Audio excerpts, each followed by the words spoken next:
Gardner and Elizabeth Scott Sanderson arrived at this institution, the Normansfield Training Institute, on the outskirts of London with the same diagnosis. Both of them were deemed imbeciles from birth. 5-year-old Lucy brought with her trunks full of pretty clothes, a wardrobe that her anxious mother regularly replenished with deliveries of stockings, bonnets, sachets, comb bags, and sashes. On her visits home, Lucy attended garden parties and teas. When she was away, neighbors inquired about her progress at the institution. Well known in her Scottish town, Lucy was, in her mother's description, a, quote, bright, lovable little creature who won the affection of everyone who encountered her. After 4 years at Normansfield, Lucy Gardner returned to a family that delightedly pronounced her much improved. Elizabeth Scott Sanderson never came home, not even for holidays. Institutionalized from the age of 1, she spent the next 40 years at Normansfield. Elizabeth also arrived with clothes, but aside from a set of petticoats when she was 2 and a blue taffeta dress when she was 12, she received no garments from home. Her mother visited once or twice a year for the first decade that she was at Normansfield, and sporadically thereafter. Her father came to see her only twice. After Elizabeth reached her 18th year, she received no visitors ever again. Elizabeth's birth announcement is the only public acknowledgement of her life. To come upon it in the Times is striking. It's a kind of concrete footprint where everything else has been washed away. Elizabeth Scott Sanderson was a family secret. And the most important difference in the fates of Elizabeth and Lucy was not their diagnosis, but the moment at which they lived. Elizabeth was born in 1920 amidst a wave of institutionalization that would deposit 65,000 mentally disabled adults and children in institutions across Britain. That was essentially the same proportion as institutionalized mentally disabled people in the United States. Like Elizabeth, they came disproportionately from the upper echelons of British society. The vast majority were sent away for the greater part of their lives. Lucy, the well-tended child, was born in 1878. She was a Victorian. For the Victorians, a so-called imbecile child was certainly an affliction, but it was not something to be hidden away from friends and neighbors. It wasn't then until the interwar years that a large number of mentally disabled adults and children disappeared into a lifetime of confinement. Our shame, it's been argued, is what makes us human. But what shames us has changed dramatically over time, as anyone in the audience over the age of 20 can attest, right? The dread family secrets of the past about, say, homosexuality or adultery are more or less now commonplace and out in the open. The kinds of things that people struggled to conceal, cancer, a cancer diagnosis, an addiction, a bankruptcy, are today's social media and memoir fodder. As one social taboo after another is consigned to the dustbin of history, it often seems that the march of liberal enlightened decloseting will see no end and is unstoppable. And yet, as I discovered when researching my new book on family secrets, nothing changes more than what is considered shocking. Secrecy tends to run in circles, not in straight lines. So some things are coming out of the closet while others are going in. In the mid-20th century, as I'm going to talk about today, families sought to conceal for a lifetime mentally disabled people whom their Victorian grandparents would have cherished at home. And while much that was previously shameful, especially in the realm of sexuality, was normalized in the 1960s and 1970s, enlightenment arguably generates as many family secrets as does ignorance. Incest, which today is one of the most shameful and shocking family secrets, was viewed by the Victorians, by middle-class Victorians, as the unexceptional, but also deplorable consequence of life in a one-room tenement. So what I'm saying then is the idea that we moderns have a monopoly on frankness is too pat. It's too self-congratulatory. And I want to illustrate this point by talking today about the history of mental disability, which is a subject in my book that serves to confound a kind of straightforward narrative from Victorian repression to modern confession. In other words, to demonstrate that openness is not always the endpoint. And just one more word before I jump into the talk itself. I use, both for the purposes of quotation and also to convey changing sensibilities, a terminology about mental disability, which is today completely unacceptable. And in line with privacy guidelines that I promised to abide by when I did my research, all names and identifying details of the families I talk about have been changed. Okay, back then to the place where these two little girls went. This is the Normansfield Training Institute from the back. The Normansfield Training Institute was founded in 1868. It was the brainchild of Dr. John Langton Down and his wife, Mary. They were ardent liberals and devout evangelicals. John Langton Down identified the syndrome he called Mongolian idiocy, which today bears his name. This is the founder, as it were, the namer of Down syndrome. This is his wife. This is an image that I love because Mary Langton Down spent pretty much all of her day conducting the correspondence with families that I'm going to draw upon for today's talk. And so here she is captured at a completely typical pose for her, writing the letters that you're going to hear bits of. John Langton Down's promise, which as he put it, was to open out fresh realms of happiness for a class who have the strongest claim on our sympathy. This promise soon brought trainloads of worried parents to Normansfield's high iron gates. By 1883, the year that Lucy Gardner arrived, Normansfield comprised a park of 40 manicured acres and a massive Portland stone and red brick complex of buildings. Evident, as one reporter said, in the stately reception rooms was the, quote, resolution to have the best of everything.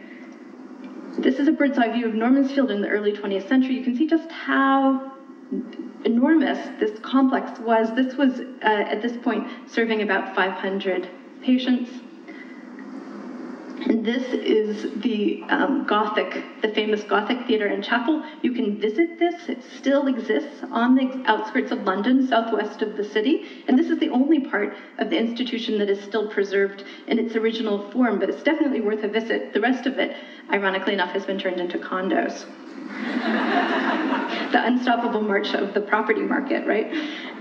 Now, the idea that so-called idiots could be trained, educated, and even cured was Victorian medical science's equivalent of the telegraph, very much proof that the limits of human achievement had hardly been tapped. No longer would the weak in intellect, if poor, be exiled to the workhouse, or if they were rich, be consigned to the care of servants. Pupils who came to Normansfield unable to say more than a few words, reported the newspapers, had learned how to multiply 17 and 24, to decline Latin nouns, to sing hymns. Imposing from the outside, light and airy in its exterior, in its interior, Normansfield really called to mind not a hospital, but a well-endowed school. According to one reporter, Normansfield was a place where, as he put it, idiots had been found to have a future. Now, the vast majority of the Langton Downs patients came to the institution directly from their homes. Their Victorian patients ranged in age between 8 and 16, and hence were well known in their communities by the time that they left for Normansfield. Middle-class Victorian children who were unable to attend school led lives that were tightly circumscribed, but hardly invisible. They spent their days accompanying mothers or nursemaids on their errands, or like Freddie Bailey, who was the son of a spirit merchant, helping to stack boxes of liquor in his father's warehouse.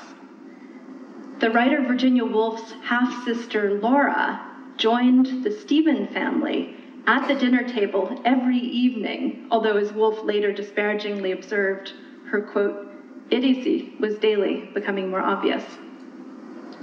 Even children like 4-year-old Edward Fanshawe, whose paralysis made movement impossible and whose sole means of communication was crying, were not banned from their family's social life.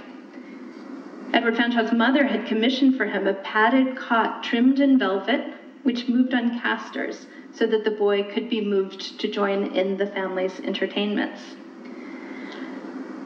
Now, because the popular reputation of the Victorian family includes inconvenient relatives stashed away in attics, it comes really as a surprise to recognize just how public and also how visible Normansfield's Victorian patients were.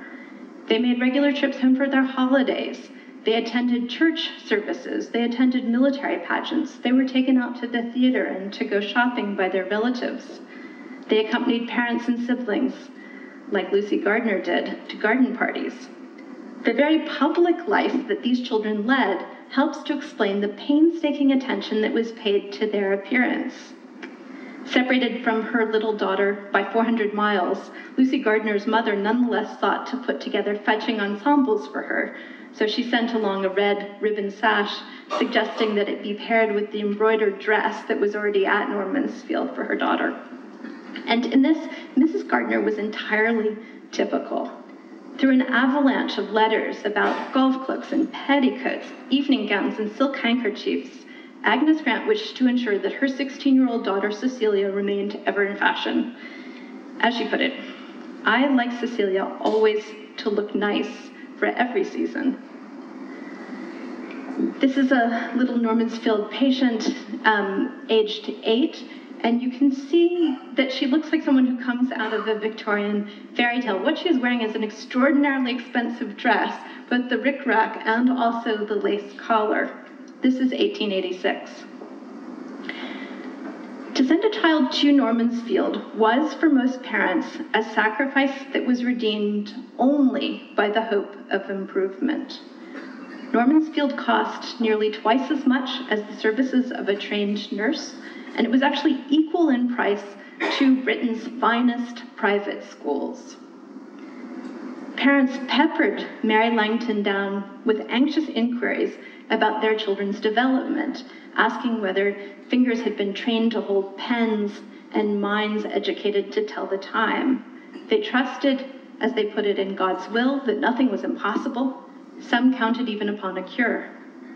Reassured constantly about her youngest son Morris's progress, Ethel Wheeler counted the days until he returned home. As she put it, I felt when I left him behind, and indeed ever since, that all of the light and brightness of my life had gone.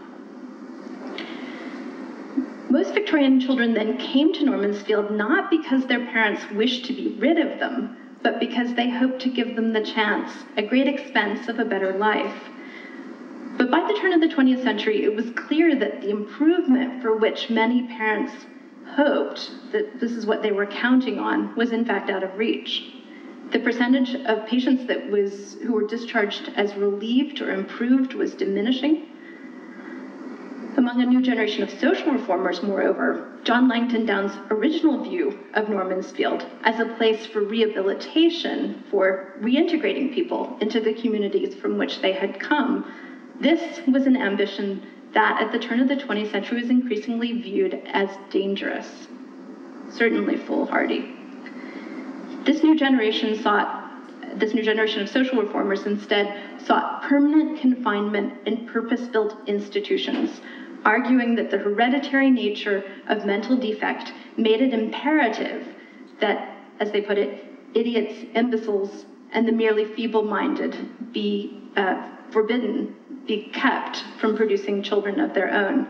And this idiots, imbeciles, and feeble-minded was a kind of sliding scale of disability, with idiots being the worst off and the feeble-minded the least. John Langton Down's son, Reginald, who succeeded to the directorship of Normansfield upon his father's death in 1896, really emblemized this new view. A prominent member of Eugenics Society, Reginald Langton Down was one of Britain's best known and most forceful campaigners for the sterilization of the mentally unfit. More than simply a man of his time, though, he was also a much more pessimistic and aloof personality than his genial parents. The commitment to liberalism and to progress in the elder Langton Downs was replaced in Reginald by a commitment to the medical profession and a passion for Oriental porcelain, pottery, and furniture. This is Reginald Langton Down with his family. This is Reginald Langton Down with his 3 children.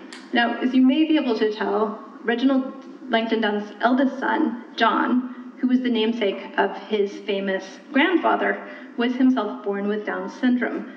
And this was a fact that within the family had a very uneasy status.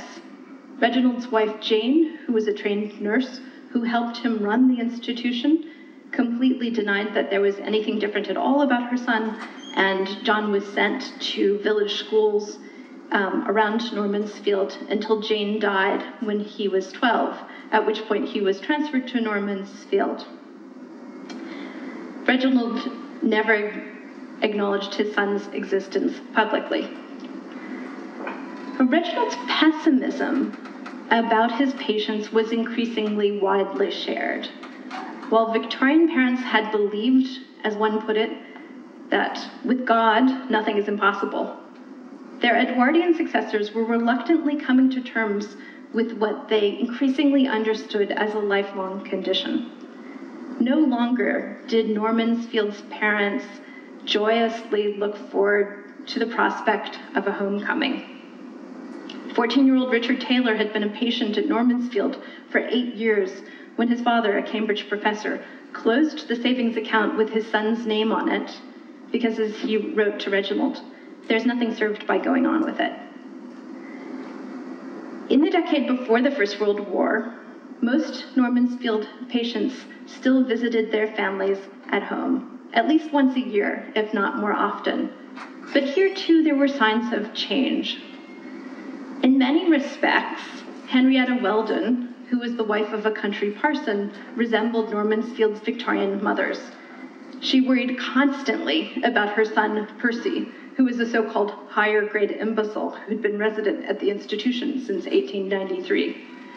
She sent Percy clothes and pots of his favorite jam, and she barraged the Langton Downs with questions about his health. Percy visited his Dorset home regularly. Even after her son had been at Normansfield for 17 years, Mrs. Weldon still, her correspondence indicates, still really missed her son intensely. In 1907, she asked permission to bring 28-year-old Percy home for a visit. As she wrote Reginald, "Such a longing came over me to see Percy. I'm wanting him home tomorrow." Still, Henrietta Weldon was different from her Victorian counterparts. She wanted to see Percy, she even wanted to bring him home, but she also found him deeply embarrassing. She wanted to see Percy, but she did not want her son to accompany the family on their social rounds. The same year that she brought Percy home for a spontaneous visit in 1907, she also asked Reginald Langton Down to communicate to her son the boundaries of his social life at home. He would not be invited to come with the family when they called upon friends and neighbors. Moreover, when the Weldons entertained at home, he would not be permitted to be part of the company. It was, she said, a matter of appearances, citing Percy's false teeth and his baldness. As she put it in a letter to Reginald, "You see, his wig may come off, or his teeth come out, and it would be so awkward. I feel so sorry to give you this disagreeable task to do, but I feel you will know well how to do it." Percy very much absorbed the message. At the end of 2 weeks at home, Mrs. Weldon reported what she called a touching incident to Reginald. One day, when the family had friends to tennis, she'd sent Percy out to tea with an old servant. And instead of returning the short way across the lawn to get back to his family, he instead took the long way down the road. And when his mother asked him why, he said this, and this is reported by Mrs. Weldon in a letter to Reginald. The dear fellow replied, "Because I thought that perhaps you would rather that your friends did not see me." So why was Henrietta Weldon ashamed of her son? Since the mid-19th century, leading physicians had speculated about the hereditary origins of feeble-mindedness. But outside medical and policy-making circles, the influence of hereditary modes of thought was still relatively limited. By the Edwardian period, however, the time at which this correspondence about Percy is taking place, heredity was on the agenda in a much more insistent fashion. The introduction of compulsory elementary education in the 1870s had revealed, it was thought, a large number of weak-minded children who couldn't be taught in normal schools. The majority of witnesses who appeared before the 1907 Parliamentary Committee on the Care and Control of the Feeble-Minded thought not just that the problem of mental deficiency, as they put it, was on the rise, but also that it could be communicated through the generations. In less than a few decades, less than 2 decades, the notion of segregating the mentally disabled permanently had gone from being the fantasy, really, of a few, to becoming social policy.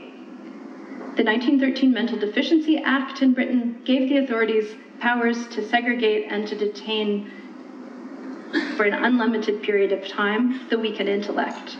They alone among all segments of the community could be deprived of civil liberties that it was argued were really never theirs to enjoy in the first place.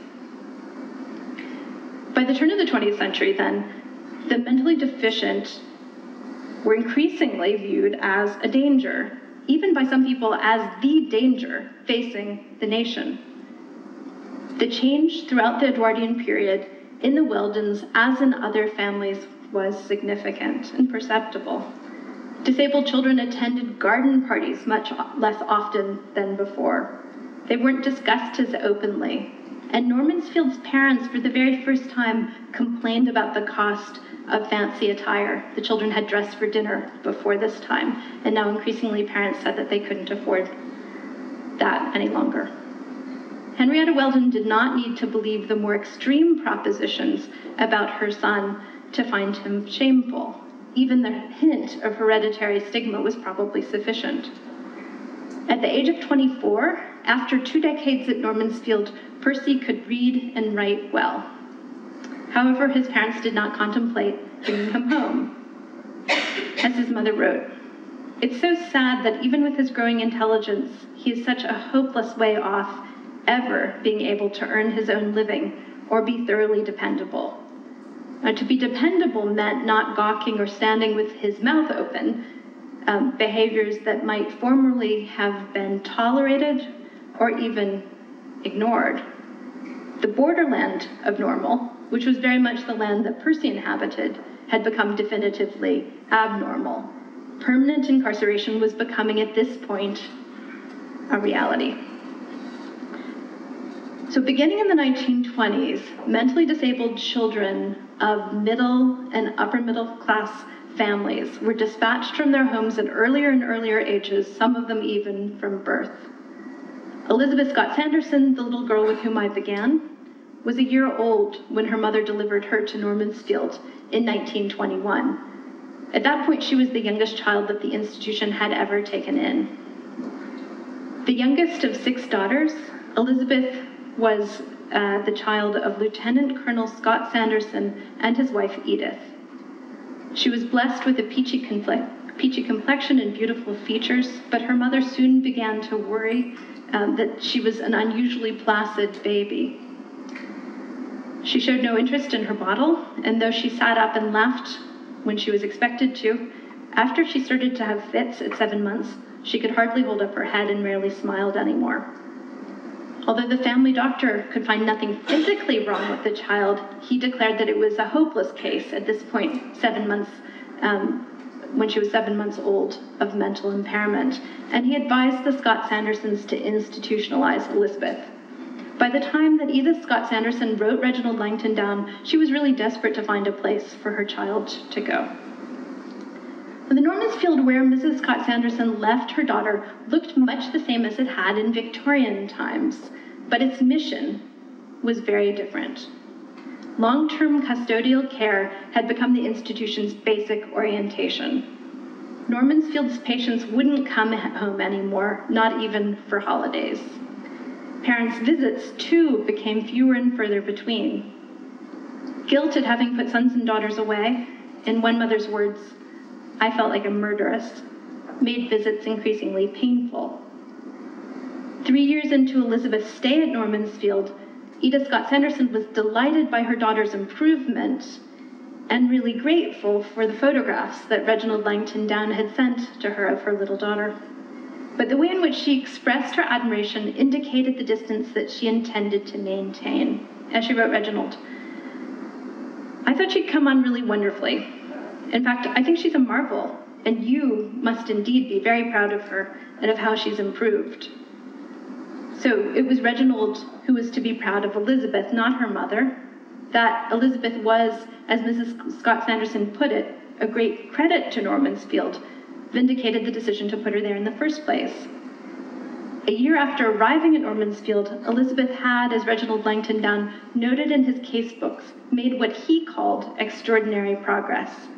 The year before, she, quote, "lay as a log, but now the toddler, quote, keenly interested in whatever she sees, could sit up by herself, drink milk from a cup, and play with a sponge in the bath." But her parents didn't ask to take her home. Because short of her complete restoration to normality, the Scott Sandersons had no intention of reclaiming their daughter. Harder to pinpoint is the moment when Elizabeth became a family secret. Because she entered Normansfield when she was a year old, her existence would have been known to family intimates and to neighbors. In such cases, if total secrecy was impossible, mutual embarrassment and sympathy achieved much the same result. The disabled child was implicitly purged from polite conversation, banned by a code of silence. When Lieutenant Colonel Scott Sanderson died in 1933, his obituary listed 5, not 6 daughters. Elizabeth, who was then 13 and able to tell her nurses, "go away," but nothing else, had been erased. For the public life, as I said before, it was as if Elizabeth's life had, for the public record, it was as if Elizabeth's life had never been lived. But 2 decades earlier, Henrietta Weldon had been embarrassed by Percy, but not enough to outweigh her desire to see him and even to bring him home. But as the eugenics movement reached its apogee in the 1920s and 1930s, the charge of a hereditary taint took on a more precise and also more devastating implication for families. The problem was no longer simply, as it had been for the Edwardians, that the feeble-minded turned loose to propagate would beget idiots. That had been the Edwardian problem. Now the science of heredity seemed to have revealed that now the science of heredity had revealed that even those of seemingly normal intelligence could be so-called carriers for imbecility. And in that context, one idiot in the family was the indictment of all.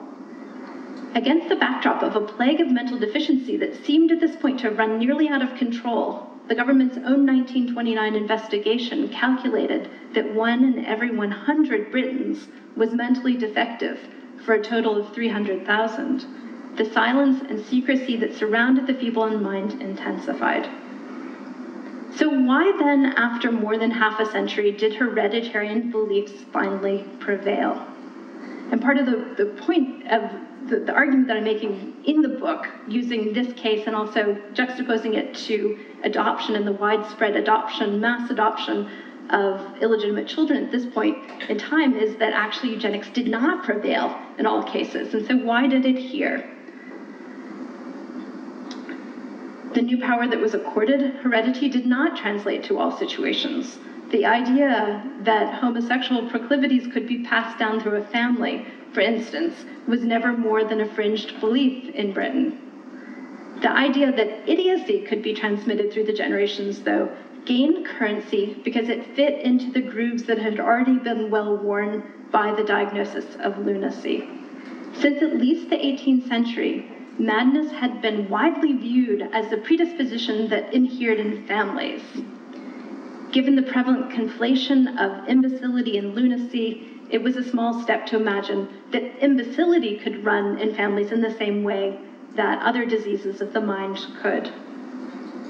The poet Louis Mcneese discovered as much when, in 1929, and very much in love, he told his fiancée about his so-called Mongol brother, William. So in line with Victorian attitudes, the rest of Mcneese's family had viewed William as their Christian duty and kind of cheerfully accepted the care for him. Mcneese was different from his family. He'd often felt disgusted by his brother's condition, but nothing prepared him for the reaction of his would-be bride. Before she would consider marriage, she said, her family would require proof from a physician that William's condition was not hereditary. She needed a certificate. Consider in this light, then, the plight of the Scott Sanderson family. With 5 daughters to marry off, Elizabeth's disability was quite literally catastrophic. Secrecy seemed the only alternative. Now, more was at stake, of course, than just eligibility for marriage. In an increasingly democratic society that valued intellectual achievement and stigmatized its absence, to have a mentally disabled child, in a sense, convicted the parents as well. The pharmaceutical giant H.H. Wellcome had a son who was a slow learner, and he sent his son to the countryside to live with a nursemaid rather than keep him in London, because Wellcome feared not just that his son would cast doubt on his own intellectual prowess, but also even imperil the fortunes of his company, Burroughs Wellcome, as it today is. Concealing mental deficiency had become a matter not just of personal pride, but also of class status. For 2 decades, eugenic propagandists had gone on and on about the prevalence of imbecility among the lower orders. For those of the middle and upper classes, then, an imbecile in the family weakened their claims to social superiority. One Normansfield mother didn't want to meet her son's new attendant because, as she explained to Reginald Langton Down, quote, "I mind people like that knowing it, even more than those belonging to one's own class. Very foolish and perhaps wrong, but so it is." The papers that chronicle Elizabeth Scott Sanderson's life at Normansfield comprise a very thin sheaf. The early signs of progress that Reginald Langton Down detected, singing to nursery rhymes, responding to nursery rhymes, drinking milk from a cup, these things did not yield lasting gains. While Elizabeth grew, as Reginald put it, brighter and more cheerful, and she made efforts to talk, her speech never progressed very far, and she began to rock herself to and fro. At the age of 8, she slipped further backward. More fits, more screaming, more trouble walking. When she was 10, she fell and broke her 2 front teeth. "A great pity," her mother observed, "as it will just spoil her. She was so pretty." Though Elizabeth could play with simple toys at the age of 20, she had no other occupations. By 1955, which was the last recorded entry in the medical casebooks, and that at this point in 1955, this is 13 years after she has received her final visitor, Elizabeth had grown obese and was, quote, "difficult and heavy to manage and cannot move about without assistance. She can do nothing for herself, and at times she has periods of screaming." She was 34 years old and had lived in Normansfield virtually her entire life. By the mid-1950s, the institution that had once been viewed as the epitome of enlightened treatment for the mentally disabled faced the same problems as the rest of Normansfield's so-called subnormal hospitals: decaying buildings, large numbers of increasingly elderly and disabled patients, and a shortage of staff. At Reginald's retirement, the Langton Down family sold Normansfield in 1956 to the National Health Service. The end to the Normansfield story was written early on a May morning in 1976, when Normansfield's nurses went out on strike. leaving 200 severely mentally disabled patients unattended for the better part of a day. Now, this nurse's walkout was an unprecedented event in the history of the NHS, and it forced a government inquiry. Over the course of 124 days of evidence, witnesses testified about drugged patients, about quote-unquote nauseatingly soiled toilets, rotten furniture, spoiled food, grounds littered with glass, and children lying naked in bed. It was, said one hospital volunteer, quote, just as if Dickens had come alive again in the mid-1970s. Okay, to conclude here. The children of the Victorians viewed their parents as the most formidable secret keepers. But the history of the mentally disabled, as reflected in Norman's Field's rise and fall, tells a story that's almost precisely the opposite. Victorians of the middle and upper classes discussed learning difficulties dramatically more frankly than had their parents, and infinitely more frankly than would their children and grandchildren who proved willing to hide the mentally disabled altogether. Victorian openness, as I've said, proceeded in large measure against the backdrop of the new hope of improvement, and also reflected much less of the kind of hereditarian zeal that we might imagine existed in this period. In an era in which the well-to-do had larger families than before, it may also have reflected more of a toleration for variation and also for dependence. A so-called idiot in the family had always been a misfortune and a source of sorrow. Since the beginning of time, families too had sought to rid themselves of inconvenient members. But what changed in the early 20th century was both the scale of the problem and the scope of the solution. Failed efforts to redeem the weakened intellect during this period of optimism seemed to prove that the task itself was impossible. When the pendulum swung back to secrecy, it did so with the ferocity of repudiation. A feeble-minded child cast doubt on her family's health and mental soundness and endangered her siblings' prospects in marriage.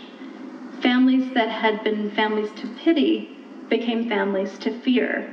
Institutions like Norman's Field that were founded to promote the integration of the mentally disabled became the means by which they could be segregated for a lifetime. Now, societal attitudes were instrumental in the shift. It was parental shame that eventually became the motor of secrecy, a phenomenon that accelerated after the First World War. When Edith Scott Sanderson first wrote Reginald Langton down, she wanted Elizabeth removed from the house as soon as possible. Other parents tried to expunge any evidence that the child had ever existed at all. And so several generations of otherwise privileged children disappeared into the emptiness of Norman's Field and its sister institutions. I want to close by returning to this first image that I showed. This is the back of Norman's Field. And for any of you who have looked at historic institutional pictures, this is really a classic case. They're oftentimes depopulated to show the fine buildings to donors and not to have the people who are actually the beneficiaries or inmates displayed. And so imagine this picture then that all of the patients have been kind of herded off the premises. But if you look just here through this window, there's something that the photographer did not intend to capture. This is a blow-up of that, a little face that reminds us through the window that there were in fact people in these places. Thank you.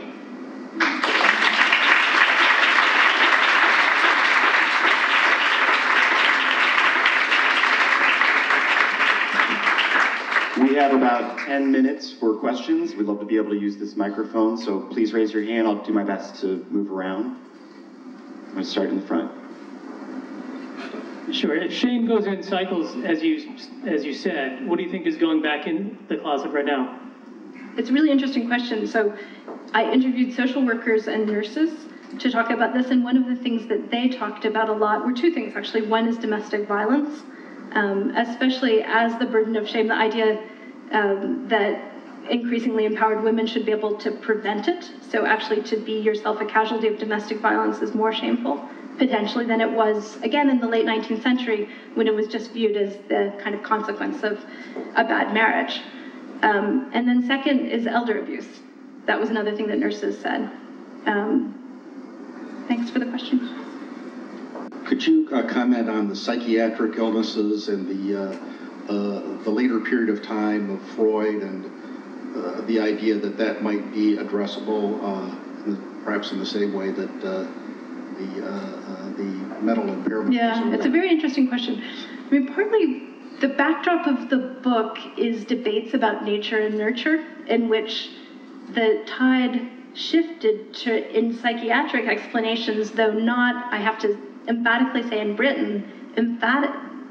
Britain remains a place that until the 1960s, at which point Freud is translated in mass market paperbacks, not before then, late 1960s, early 1970s, Britain is a place that is remarkably untouched by comparison to the US and, say, Germany by Freudian ideas. But what Freudian ideas represented was a shift to nurture explanations, away oftentimes from nature explanations. And what's curious, of course, for the family, or what's tragic for the family, is that they're blamed in both, right? Whether it's nature or nurture, families are essentially to blame. And so what's interesting for me then as a historian is thinking about how these different kinds of stigmas, homosexuality, illegitimacy, mental disability, then play out against this backdrop of nature-nurture debate, say from the 1870s to the 1950s and 1960s. One thing that really struck me about your talk is that these young boys and girls were housed together in one institution, and then they grew up there and spent their whole lives there. And if there was a concern about that this could be passed on, or even that these children would not be able to raise their own children, why were they housed in one institution like that? Yeah. And wasn't there a danger of them at some point finding each other, which still happens today in institutions where patients are housed? As they grew up, there were separate accommodations for those quote-unquote feeble-minded. And so the boy who I was talking about, whose mother didn't want to have him at home, he was actually in a separate, if we go back to that picture of the whole institution, there were a number of buildings that were essentially for housing people who were teenagers and in their 20s. Another thing, though, to say is that this was an extraordinarily privileged group of children, not in their circumstances as their lives were lived out, but materially, so that most of them had day-round, night-round attendants, personal attendants, whom their parents also paid. So there was a lot of supervision. But yeah, that was always a concern, and absolutely a concern of institutional life. Yeah, do you, in the U.S. is a very diverse country, as we all know. Do you have any knowledge of what kind of things are shameful in the different communities? Yeah, that's a very interesting question. I mean, so Britain, let me just give you a for instance from my research, which is in the case of domestic violence. At the moment at which domestic violence is kind of understood to be a kind of accepted, again, if deplorable aspect of working class life, that's not true of Jews who have come to the East End of London, where domestic violence is viewed as something that is really the concern of the Jewish community, has to be stamped out, is really shameful. So there are certainly ethnic differences. There are really significant also in Britain class differences.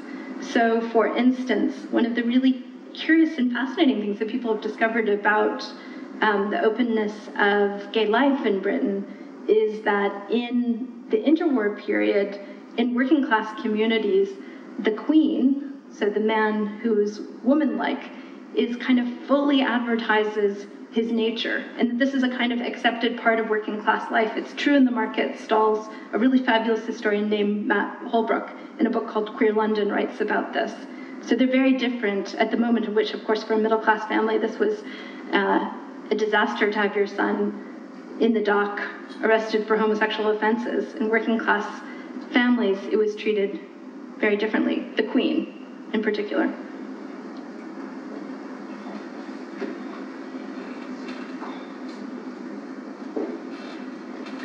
Did a distorted view of Darwinism play a role in the change of attitude towards the developmentally disabled from the Victorian period to the Edwardian period? Yeah, it's an interesting question. You know, Darwin himself repudiates what becomes known as social Darwinism and the ideas of Herbert Spencer. And what I would say about that is that eventually, you know, ideas that begin with Darwin are filtered and you could argue perverted by social Darwinists and then taken up by eugenicists do directly affect the kind of life chances that families who had severely disabled members saw. But it takes a much, much longer time, I think, than we imagine. So, you know, part of the conventional idea about Darwinism is that from the mid-19th century that people are making these kinds of hereditarian arguments. And I think that what's interesting, rather, is how little purchase these arguments actually have and how long it takes for them to become even part of a common sense idea about heredity. Do you know if the views on the mentally disabled in the U.S. mirrored those of England, or did they take a different path? You know, I haven't myself done the research on on the U.S. To make those kinds of comparative claims. The hope for improvement was certainly a worldwide, at least a Western phenomenon, so that Normansfield as a place was visited by American doctors and their comparable American institutions. The U.S., based upon my understanding of the secondary literature, had a much more aggressive policy of institutionalization. So, in fact, if you were trying to get someone institutionalized, in Britain there was just an incredible shortage of spaces. So working class families were less willing to resort to institutionalization, but those who were in really dire straits, where there was no one to take care of this child, the mother had died, whatever had happened, had to wait years to get a place. Depending upon what state you were in the US, I think that was a very different kind of calculus, although they end up with something like the same percentage of the population institutionalized. But yeah, I mean, I would say, again, though I haven't done the research myself, that the trajectory is more or less similar. We have time for just one more question. We're here.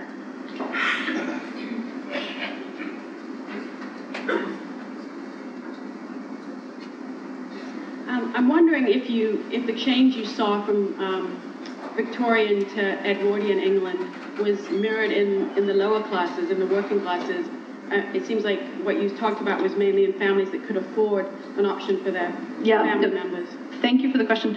So, no. So, what the Registrar General found in 1949 when they were trying to figure out who was institutionalized was that those of the professional classes were most likely to institutionalize, and that working class families, suspicious of the authorities, were very reluctant to turn their children over to the state.